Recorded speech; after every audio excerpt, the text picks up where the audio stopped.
Assalomu alaykum xo'jayin. Ko'mir ham oz qolibdi-yu, Axtachidagi bazaga ko'p miqdorda ko'mir kelibdi, arzon narxda ekan. Gaplashgani ketyapti. Senlar ishingga qarash, xo'p? Xo'p.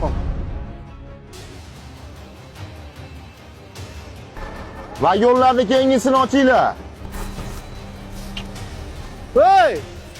Qaravol 1 minutga o'chir. Bo'ldi aka, hozir.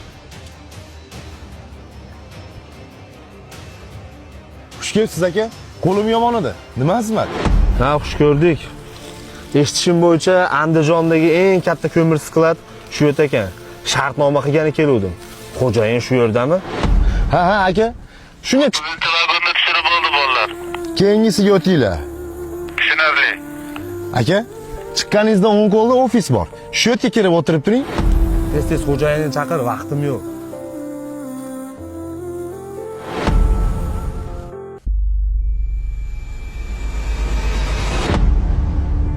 Ko'mir tushiradigan bolamizni sal bugun mazasi yo'q bo'lib qolgan ekan. Shunga o'zim chiqib yordamlashay degandim.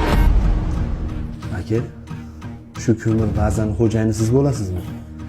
Bugungi hodisadan men o'zimga juda ko'p narsa o'rgandim. Odamlarga qilgan muomalamdan o'zim uyalib ketdim. Juda katta saboq oldim. Rahmat sizga, aka. Biz kim bo'pmizki, bizdan o'rnak olgani. Insonni tashqi ko'rinishiga, ming olgan mashinasiga qarab baho berish kerak emas, aka. Odamlarga kulib, chiroyli muomala qilganga nima etsin? O'zi bu dunyo qisqa bo'lsa.